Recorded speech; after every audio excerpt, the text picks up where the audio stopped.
மந்திர மரமும் மாய உலகங்களும் 2. காட்டுக்குள்ளே. அது சிறிய காடுதான், ஆனால் அதில் இருந்த மரங்கள் மிகவும் உயரமாக அடர்த்தியாக இருந்தன. அதனால் உள்ளே வெளிச்சம் மிகவும் குறைவாக தான் இருந்தது.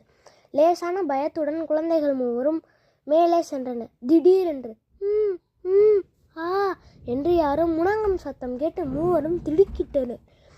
சத்தம் எங்கேயோ கீழிருந்து வருவது போல இருந்தது. மரங்களுக்கு கீழே நிறைய செடிகளும் புதர்களும் பெரிய பெரிய காளான்களும் முளைத்திருந்தன. கீழே குனிந்து செடிகளுக்கிடையில் தேடினார்கள். ராகினி தான் முதலில் அதை பார்த்தாள். சின்ன உருவம், 2 அடி உயரம்தான் இருக்கும். நீளமான காதுகளும் சின்ன சின்ன குண்டு கண்களும் சிறிய மூக்கும் வாயும் இருந்தன. படுத்துக்கொண்டே முணங்கியது. இவர்களை பார்த்ததும் அந்த உருவம், என்னை தூக்கி விடுங்க, என்னால் எழுந்திருக்க முடியலை என்று கூவியது.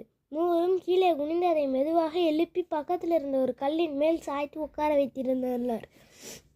அது தன் குண்டு கண்களை உருட்டி, ரொம்ப நன்றி, வீட்டில் இருந்து வரப்போ ஒரு காட்டு பூனை கிட்ட மாட்டிக்கிட்டேன், தப்பி ஓடுறப்ப கல் தடுக்கி கீழே விழுந்துட்டேன், கால் சுளுக்கிக்கிச்சு என்றது.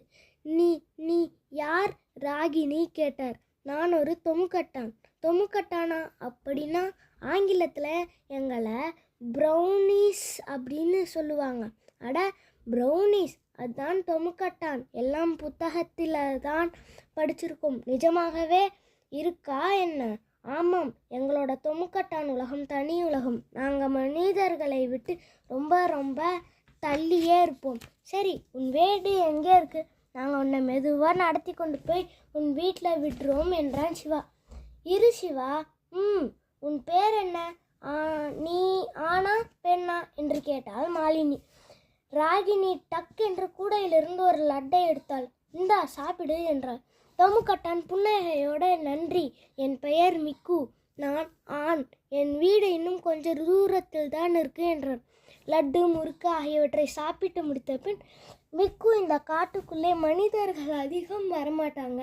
அப்படியே யாராச்சும் வந்தாங்கன்னா நாங்கள் ஓடி ஒளிஞ்சுக்குவோம். யார் கண்ணிலையுமே நாங்கள் தென்படவே மாட்டோம். மனிதர்களை கண்டால் எங்களுக்கு பயம். ஆனால் நீங்கள் நல்ல பிள்ளைங்களா இருக்கீங்க. வாங்க, உங்களை என் வீட்டுக்கு அழைச்சிட்டு போகிறேன் என்றான். சிறிது சிரமத்துடன் சிவாவின் கையை பிடித்து நடந்தான் மிக்கு.